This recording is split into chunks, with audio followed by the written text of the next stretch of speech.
Alright, so back at it again.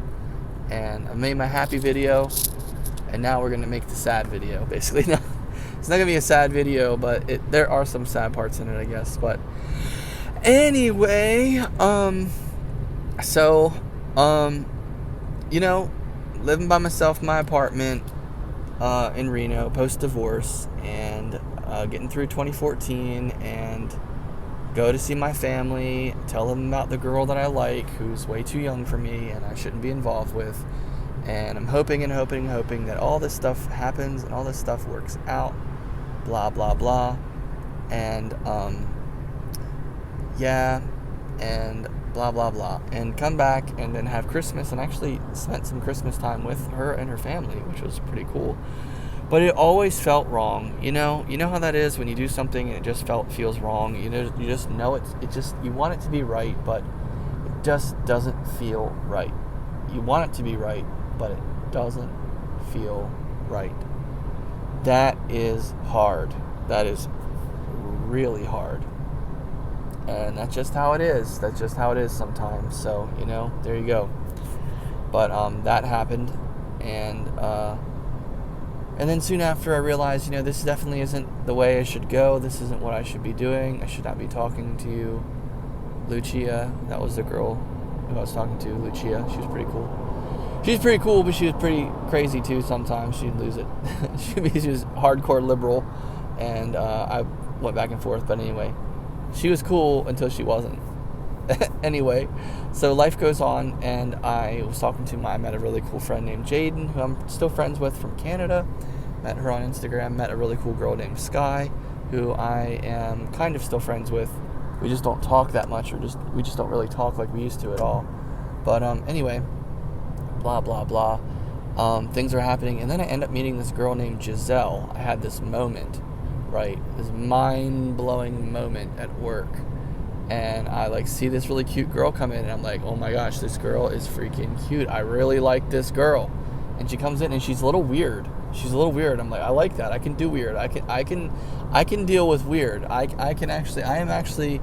speak weird, actually. I am fully compatible with weird. I can do weird. Yeah, I can do weird. And so, turns out she was different weird than I thought, but still cool. Wow, look at the sun. Look at the sunlight. That's a beautiful, beautiful, beautiful. Look at the cinematography on this bad boy. Look at this cinematography. Things are getting so much better. See? Wow, look at this. Oh my gosh. Wow, amazing. So I'm working produce at night, and here comes Giselle with her cute self coming into the store. She's walking in and everything.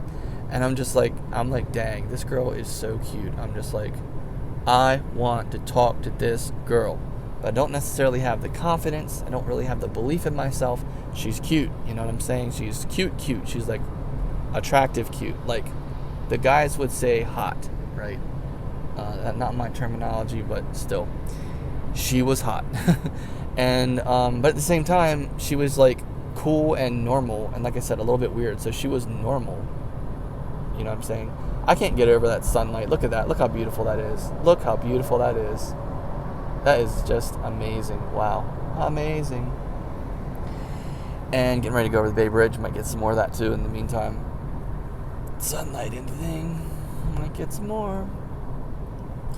And so I actually end up talking to her, and she always comes in. She always needs, what does she always need? She always needs pomegranates, right? She always needs pomegranates.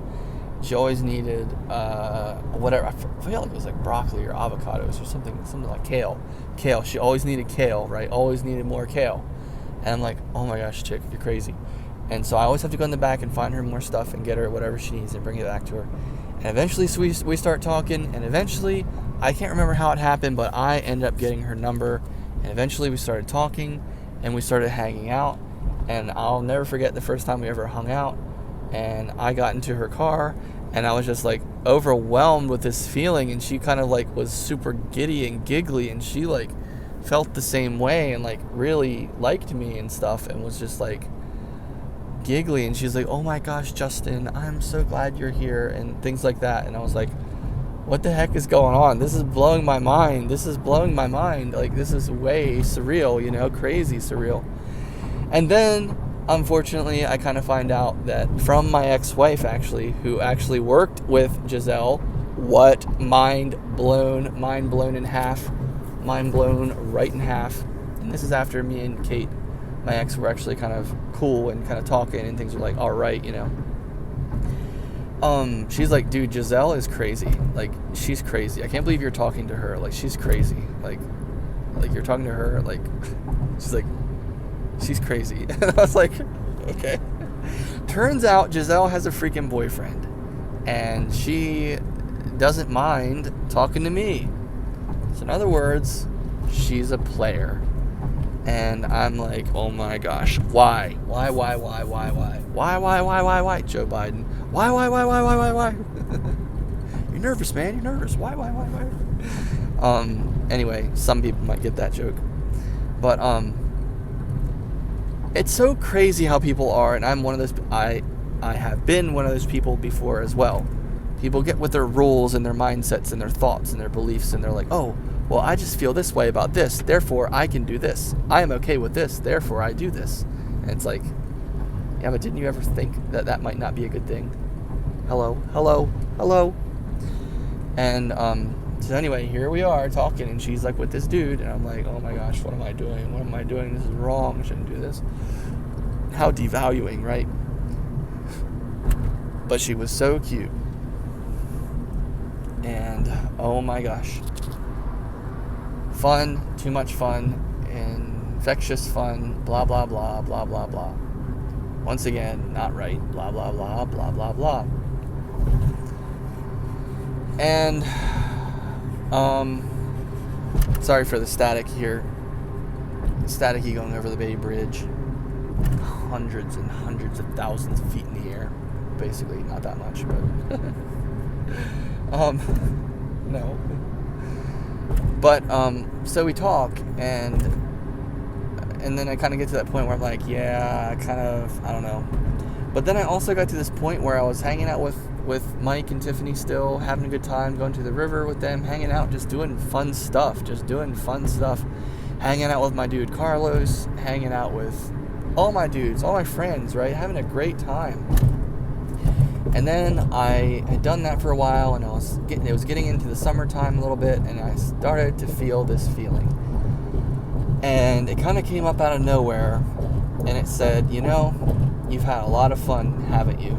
You've had a lot of fun here, haven't you? And I thought, yes,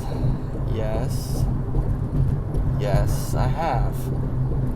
And it was like, but what are you doing? What are you doing next, though? And I was like, what am I doing next? I was like, I don't know. And they're like, the feeling was basically like, okay, well, what do you want to do? And I was like, I don't know. I don't know. I mean, I feel like I could stay here and just do this forever. I just, like, this is, like,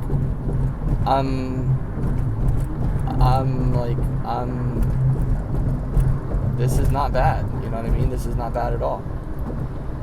And it was this feeling that said, I know why this person's driving my butt so bad. Lay off, chica, lay off. But there's this feeling that said, you know what? You can stay here and it will be awesome. You can have a great time. You're going to have a lot of fun. You keep having fun, blah, blah, blah. Continually, all this stuff. But you know what? There's something else. There's something else out there for you. This is deep. And I was like, oh shoot, what's that? And it was like, what about your family? And I was like, my family? What are you talking about, my family? Like, what are you talking about, my family? And this feeling started forming in me, growing in me, and it said, you should really spend some more time with your family. You should spend some time getting to know your brother more, who you love and miss, who came out here to see you. And you should spend more time with your dad. You should get to know your dad more. And I'm kind of getting chills a little bit right now thinking about this, getting a little choked up thinking about this right now, because it's so valid still to this day. And I just got an answer, a big answer that I didn't know I needed actually right now to my present situation with my dad and father. With my dad and father, with my father, with my mother and my mom, with my dad and father. and my dad and my brother. And it's very enlightening, actually. I'm so thankful for this work. So thankful for this work. This is not the devil's work, that's for sure. This is not the devil's work. This is the devil's work. No, it's not. This is not the devil's work, okay? This is not the devil's work. Devil is so crazy. He always wants credit for everything. Ain't getting nothing, sucker. Ain't getting nothing from me, sucker. I gotta get some food. I really want to get Chipotle in a way, but I don't know. I think that's what I'm gonna do. I'm gonna get some Chipotle. But I'm so spoiled. I can get whatever I want, basically. It's very sad. It's very gross. No. That's ridiculous. But, so I got this feeling, and it just kind of came over me, and I didn't have anyone to report to.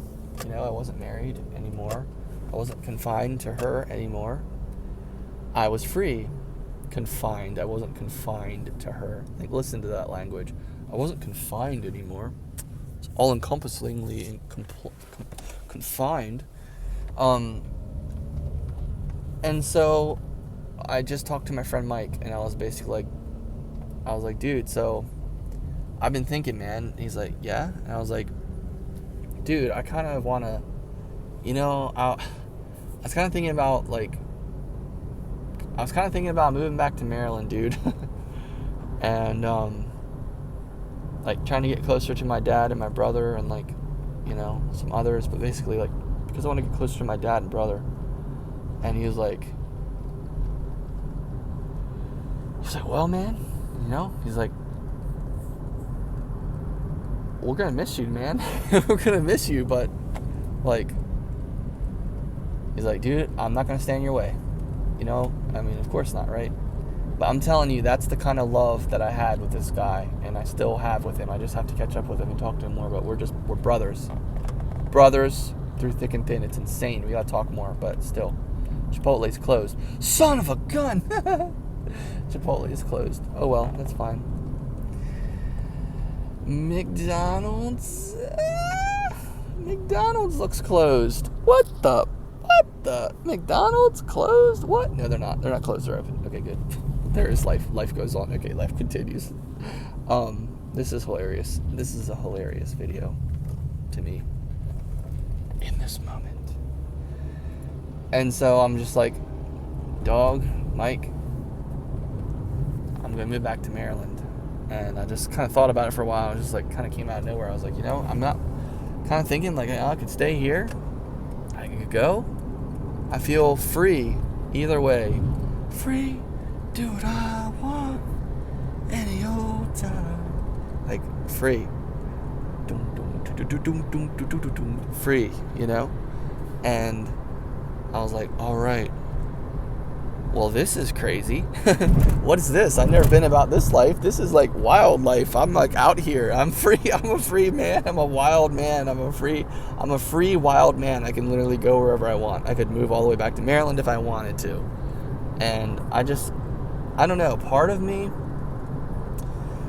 felt like that was moving backwards if I moved back to Maryland in a way. Because I felt like it was a step up living in Reno, because it was harder. I don't know, it's hard to explain. It's just things were just different, you know? Things were just different. And it felt more advanced than Maryland, but Maryland felt I don't know, they had that hardcore wisdom down. But Reno was kind of well, dude, okay, well, that's nice. I mean, what do you want to do, though? And I don't know. And so I decided I was going to move back to Maryland. And the reason why, I had to have reasons, right? You don't just move for no reason. I had to have reasons. My reason was I want to get closer to my dad and brother and have a better relationship with them. I want to have a better relationship with them. And it just seemed so right. You know?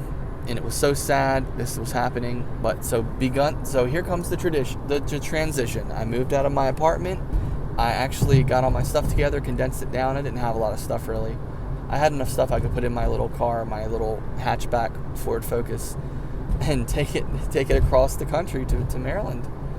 I could do that. I could put everything in there and huck across the country. But in the meantime, I moved in with Mike and Tiffany to save money on rent, and tried to help with food or whatever to try to make it not like a total like mooch job or anything like that, but just to try to make it easier on myself, but like, blah blah blah, to make it fair. And so this stuff's happening, and I'm starting to use up my vacation time at Smith's, cash out my 401k, get things ready to move. And cashing out your 401k sounds so crazy, by the way, but I did end up doing that when I moved to Maryland, but which was fine and necessary and needed and insane at the same time. But anyway, I'm not here to judge, I'm here to tell. It's a good motto. I'm not here to judge, I'm here to tell. I'm here to talk, not to judge. So, I'm getting through a lot of ground here, covering a lot of ground in a short amount of time. I'm getting tired. I'm getting real tired, boy, real tired. And so, the time came, and it was very hard and sad. Also, I did help Mike and Tiffany move. That was good. They moved like right towards the end before I moved. They moved to a different apartment. I helped them move. And that was really cool. They ended up having the same place. And then like literally like a year later when I came back to visit, they lived in the same place. And it was just like crazy. I was so different when I came back. I was so different. Unfortunately, I guess. But anyway, not trying to judge myself. Not trying to judge myself here. Not trying to judge too hard. Just trying to be objective, Keep it objective. Keep it cool. Do you have any vitamin water? A little bit. Yay. You gotta sip. Okay, bear with me.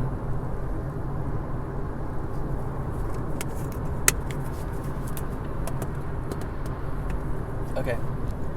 So I'm back. I'm feeling so great. I feel like that. I got that Reno energy. I got that leaving Reno energy. And that's pretty crazy. That's some pretty crazy energy, honestly. I'm not going to tell you. It's off the chain. So I started saying my goodbyes, right? I started saying my goodbyes to everyone. And that was hard. I didn't even want to go there. I don't even want to go there. I'm not going to go there. I don't need to process goodbyes. I don't need to process that. There's nothing to process there. It was just very sad to say goodbye to my freaking friends. I love them. And I didn't want to say goodbye, but I needed to. It was the appropriate time. It was the time. The time had come. I needed to do it, and therefore I did it. I did it. My brother has this joke where he says, I was gonna go and do it, but I didn't do it. And it's just funny.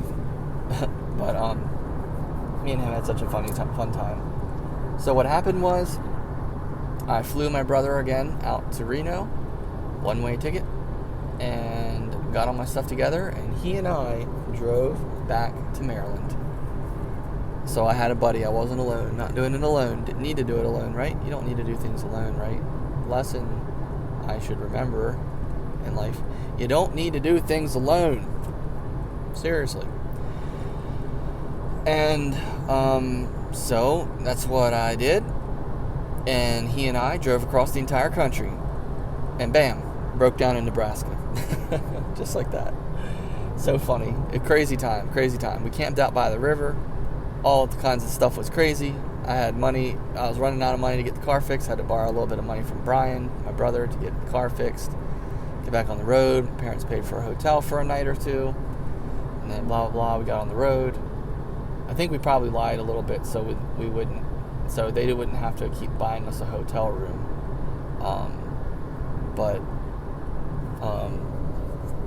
We slept by the river. We slept by the river at least one night, which was funny. Huckleberry Finn. Tom Sawyer, Huckleberry Finn.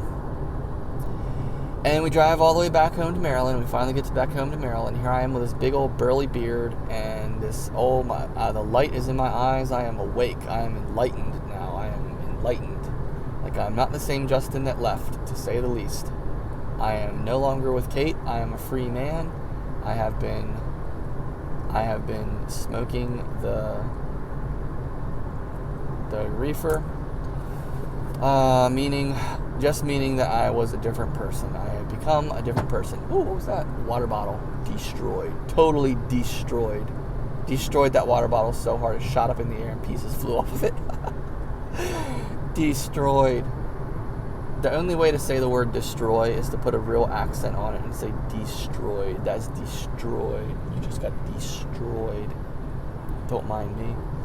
Anyway, that's how it is. That's how it should be. Anyway, destroyed. So we came back home and everything, and my dad did not know I smoked. He did not know my brother smoked. And we moved back into I moved into my dad's house. And the plan is I'm going to get a job at Acme. And I'm just like, dude, I got life in the palm of my hand. I'm like, dude, life is so freaking easy. I don't know what the struggle is. I don't know why everybody struggles so hard. Life is freaking easy. You just get a job, you work your job, you show up, you be responsible, you do your stuff. I mean, what's so hard about life? I could do life in Reno by myself. I had some friends, but still, I could do life in Reno. I can do life in Maryland. Like, Maryland is on easy mode. That's what I thought, right? That's what I thought. So I ended up getting a job at Acme, where I used to work, and the pay was really low, and I was super overconfident, and I was super blah, blah, blah, and all kinds of things. I was just living in the clouds, still living in Reno, but in Maryland now. I had this different mindset about everything, and I'm 25 now, at this point. 10 years ago. Crazy. So crazy. So crazy, you know, so crazy. And just crazy for real. And so I'm living with my dad, and we're still smoking weed, but we're doing it secretly, and my dad doesn't know, and I'm just kind of like, you know, he doesn't know, but you know, what he doesn't know isn't going to hurt him, okay? You know, he's not going to know about this. No one needs to know about this. This is fine. This is not a big deal.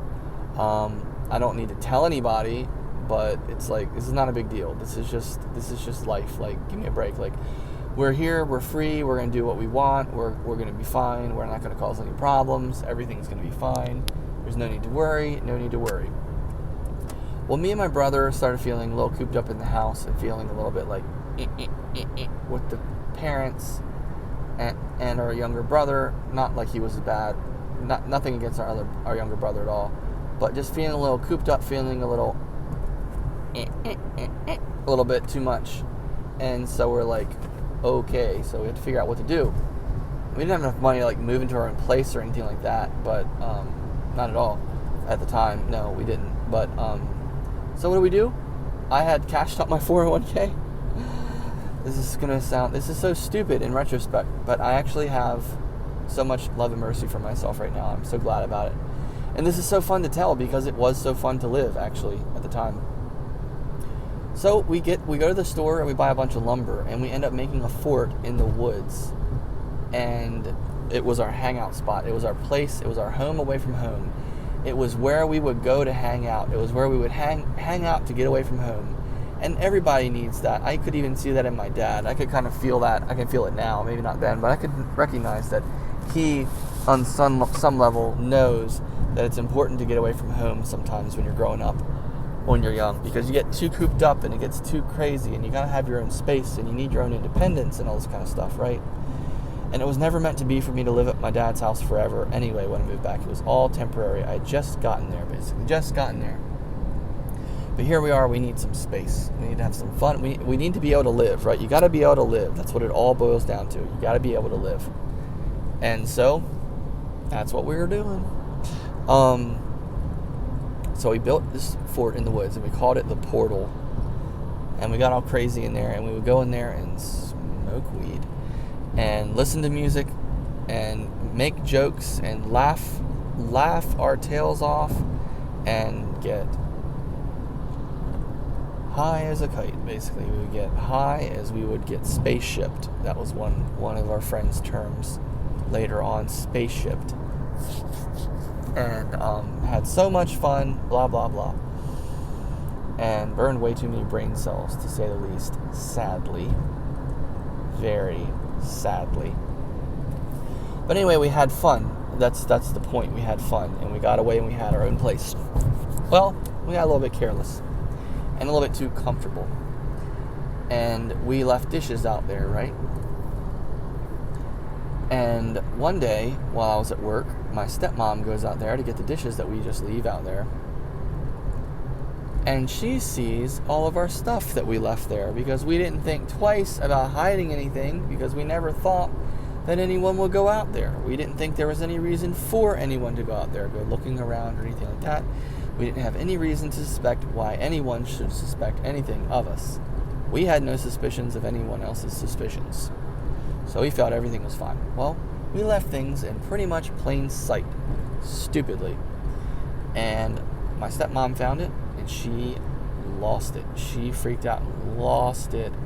And I'm talking about, like, here's the normal level. Through the roof and out the door. Through the roof and out the window. See you later. Gone. See you later, ain't coming back, gone. See you later. I come home from work, and I see my stepmom, and she is literally not friendly. She is, something's wrong, something's off, and she's staring at me, and she is so angry. I've never seen a grown woman, especially one that I know, especially one that I love, and this is the part that really hurt, stare at me with such violent hate, such seething anger and emotion and anger, just straight up anger, all this stuff. And I'm like, hey, how's it going? I'm trying to be friendly because I don't know what's going on. I don't know why she's so angry at me, but she's looking at me like she wants to kill me. I'm like, what the frick is going on? And the worst part, here comes the worst part. She wouldn't say why she was so angry at me. She just kept it and held it. And I was like, like shot to the gut, like, and like, what the heck is going on? I was like, okay, And so I go into my room like everything's normal and just trying to have some kind of peace, right? And eventually I go out there to the portal and figure out what she figured out or whatever. Or maybe she explained it when my dad came home and everything or whatever. And something happened, and long story short, this was like at the beginning of the week. This was like a Monday or Tuesday. And my dad and stepmom, which I feel may have mostly been my stepmom, had decided that instead of talking to us right then and there and like dealing with things and being like, okay, you guys, look, here's the deal. Like, you guys are not going to live here and smoke weed in this house. Do you get it? You get it? So whatever you've got, you need to get it together, and you need to get rid of it. All right? Didn't have that conversation. They said, well, here's the deal. We are not going to talk about it. We are not going to talk about it until Friday, because your dad is so busy and he's working so hard and he's so stressed and all this stuff, and that stuff is true. But we're not going to talk about this until Friday night when he gets home, when your dad gets home. We're going to all talk about this. And so we literally had to go an entire week of hell, living, pardon my language, but living in hell, basically, a version of hell, a terrible situation, total discomfort, and all this stuff, just terrible, all this stuff, and oh my gosh, talk about the tension, talk about the discomfort, talk about the lack of peace, talk about everything. It was almost as if my stepmother said, you know what, you've brought this on me, you've brought this into our house, you've made me feel this way, I'm gonna make you feel it too. And I was like, oh my gosh, this is crazy, kind of psycho over here, I'm thinking like, oh my gosh, she is like overreacting so bad. She's out of her mind. She's lost her mind. She's out of her mind. And so eventually Friday comes around, and they sit us down, talk to us at the table, and my stepmom is just like, yeah, she's like, get him. She's like, yeah, tell him. She's like trying to like, she's like voting for my dad to just be like, this is unacceptable. Get out of here. She's like rooting for my dad to tear us a new one. It was the weirdest thing ever. Weirdest thing ever. I'm gonna share something, an analogy that's borderline inappropriate. But I think we're all adults here, so I think we can deal with this. There's a part, if you've ever seen the movie Pulp Fiction, it's a crazy movie. It's a great movie, but there's a lot of swearing in it. There's it's definitely an adult movie, to say the least. Anyway, there's a part where there's this really bad dude named Zed who has kidnapped two of the main characters, and he is got one of them tied up, and he is raping this dude. And his friend is standing next to him, and he's looking at the whole thing happening, and he's like, yeah, that's right, yeah, that's right. It's so freaking weird and sick and twisted. That's the role my stepmom played in this situation. She was basically like watching it all happen. She's like, yeah, get him, yeah, get him, And, so crazy psycho. And so my dad, I feel, has to appease his wife, right? And because my dad was pretty chill, actually. My dad was pretty normal. And I know for a fact my dad smoked growing up. Now, that doesn't make it right. It doesn't make it okay. But still, or appropriate or acceptable for us to continue smoking while living under his roof. But still, my dad is pretty normal, actually. He's pretty calm. But my stepmom is like, 100 level overload, maximum level overdrive, maximum level skyrocketed, catatonic, in the atmosphere, and out of her mind. And my dad feels the pressure.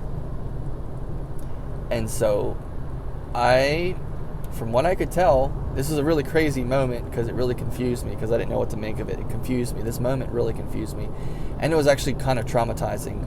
We were all sitting at the table, and my dad grabs the table and shakes the table, and he's yelling at us. He's telling us, how this is unacceptable, and he's so disappointed, and blah, blah, blah, and shakes the table at us, And it was a confusing thing because I understand part of the dilemma, because I'm not a kid anymore. I'm 25. I'm not a kid anymore. I live under the roof, but I'm not a kid. I'm an adult. But he's still disciplining me as if I'm a kid. And I never lived under their roof growing up, so I was only disciplined when I was under their watch, if that makes sense. And so here I am, and this is what's going on. And so my dad wildly shakes the table, and it gets all crazy and intense, and tells us about he's gonna collect all of our stuff and all of our paraphernalia or whatever, and all the drugs, And he's gonna get it all together, and he's gonna get it off the property. He's like, do you know what kind of trouble we could get in? They could come in here, and there's paranoia levels off the chart. I could lose my company. We could lose this house. I could go to jail. All this kind of stuff. And I was just thinking okay, Dad, you are overreacting. that's what I felt. I was like, dude, you are overreacting. You're actually overreacting, right? You do realize that, right? You are actually overreacting. You don't have to get all crazy, dude. You can just tell us, okay, and I'll be fine, But that wasn't good enough. He had to be and because he felt the pressure from his wife. I'm pretty sure I'm right about that. I'm pretty sure I'm right about that. And then, you know what my stepmom said? This is the crazy part. This story gets better, by the way. This story gets better. True stories are always funny. I mean, true stories are the best stories. My stepmom goes, and my brother, he's upset, he's annoyed. He's just this is stupid. He's this is dumb. This is dumb. This is stupid. But he's just kind of shaking his head, and he's not really bothered at all, actually. He's not even bothered at all, honestly. And then my stepmom goes, if we even think that you guys are smoking that in here again, if we even think that you have that on our property, if we even think you have it, we even think that you're doing it on this property, we're calling the cops. And then when she said that, my brother, he lost it. He lost his mind. He got so angry. He got up, he's like, dude, and he just swore. He did not care. He was so beyond caring. Done, gone, checked out, done. He's like, dude, if that's what's going on, I'm not living here. I'm not going to do this. I am not going to do this. I'm moving out. I'm getting out of here. And then he left. And he didn't leave the house. He went into his room, shut the door, locked the door, and turned his music way up. And I was thinking, part of me was so much I am so freaking thankful we are finally having a real moment in this family. That might sound horrible, but I don't know. I just feel you see this kind of stuff on all the 90s sitcoms and all this stuff happens. Somebody happens and somebody gets caught smoking weed, or somebody's doing this or that, and there's a family crisis and everything's happening, everything. And I'm thinking just finally something happens where there's some true feeling going on here. And that sounds terrible. But I mean, sometimes it really feels so oppressive when there's nothing going on. And it just feels all the time. And I was wow, finally something's happening around here. And I just ended up taking the role of peacemaker because that's kind of what I do and who I am. And I was just kind of okay, not fighting anything. I'm all right. I went to go check on my brother, and he opened the door or let me in or something, and I said something and checked on him or whatever, and he was okay. He was angry, but he was okay. I was all right, And I come back out, and I'm coming back to talk to the parents or whatever, and they weren't in the kitchen anymore. They were in the garage. And this is the funny moment. I'm so sorry for the imagery. Do not think about okay. If you've seen the movie Pulp Fiction again and you can get through this, just deal with this, please. The scene I referenced, okay? The dude is doing this horrible thing, and the other dude's standing there watching him yeah, that's right. Yeah, that's right. That's right. And he's happy. He's like, yeah, that's right. Yeah. Yeah. He's so excited, He's so happy about what's happening for some strange reason. And I opened the door to the garage, and my dad and my stepmom are out there, and my dad is down on his hands and knees. They had collected all of our stuff, all of our pieces, our grinders. That was basically grinders and a couple bowls, basically. Collected them all and has them in this little pile, and he is down on one knee, basically his hands and knees, with a hammer, and he's going, and he's breaking them all, and he's destroying them all. He's going, breaking them all and destroying them all so that he can throw them away, and so that they will be broken forever, and so that there will not be any paraphernalia on the. He's like, dude, I'm going to destroy this stuff so bad no one will ever recognize it. It will be impossible to determine that this stuff was ever here because I'm going to destroy it. I'm going to destroy the evidence. He was destroying the evidence, right? He was in there destroying the evidence. And my stepmom is standing there watching him break it. And I'm telling you, this was 100% exactly, no exaggeration, no lie. This is exactly what happened. She was doing the same thing that dude in Pulp Fiction was doing. She was standing there. She was standing there watching it happen, and she was basically, yeah, that's right, yeah, that's right. She was watching him, and she was so excited. She was getting so much joy from him destroying all this stuff. And it was just, I just remember watching that, and I couldn't help but think that it was hilarious. Everything aside, I remember watching that and being like, oh my gosh, that is so. This freaking sucks and everything, but oh my gosh, what the frick? I was like, this is insane. This is literally levels of insanity. This is beyond insanity. This is so funny, it's wrong. This is so wrong, it's funny. It's this is so messed up. It's what the heck? This is just insane, It's just straight up insane, right? So insane. So, yeah, that was that. And so we weren't allowed to do that anymore. And, but did we listen? No, of course not. Of course we didn't listen. of course we didn't listen, right?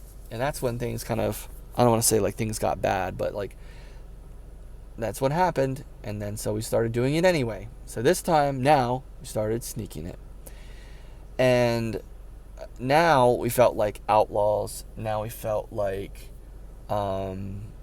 lawbreakers. We felt like rule breakers. We felt like the bad kids kind of in a way. We weren't kids anymore or anything like that, but you know what I'm saying? Like we felt like bad kids. You know what I mean? Like we felt like we were breaking the rules. We felt like we had to sneak around. It was a bad feeling. And eventually it started hurting me and I started feeling it and I felt the sadness of, I don't want to put this between me and my dad. I don't want to put a wedge between us. I don't want to put a wedge between us, Plain and simple. I don't want to put a wedge between us. And, so Burger King's closed. Dang it. I wanted to go to Burger King or something. Taco Bell's probably open. Taco Bell's always open, right? Right? Dang it. I get some Taco Bell or something. Come on, cars, get by me now. Get by me all the way. Get all the way by me, cars. That's right. And watch Taco Bell be closed. It'd be so sad. But so I'm just kind of like, I'm sad. I'm like, dude, I don't want anything between me and my dad. I'm like, I want to do right. This was kind of my moment where I was like, I want to do what's right. And that was really hard. And I didn't want to stop smoking. Yeah, I didn't want to stop smoking weed, but I didn't want things to be bad between me and my dad. I didn't want there to be that rift anymore or that wedge between us. And like I said, it was just crazy. It was just confusing, It was complicated. There was conflict. It was conflicting things going on, So it was a total struggle. I don't know if this video is going to cut out. It could cut out at any point because of the storage on my phone. But struggle. And I kind of had like a heart-to-heart with my dad one day a little bit, and he just told me. At this point, it was like I was not going to do it anymore. I decided I wasn't going to do it. I was trying to be good. I was going to be good, and that's what that was that. I was going to be good, and there was going to be no more smoking of this weed. And I'm gonna end this video here and now because I need to get this food. But yeah, crazy times. So this all happened moved back to Maryland in August. And this happens in late August, early September. Crazy. Anyway, I got a lot more stories to tell. And funny thing is, I'm doing therapy, but this is also story time. And I love to tell stories. So, crazy. Anyway.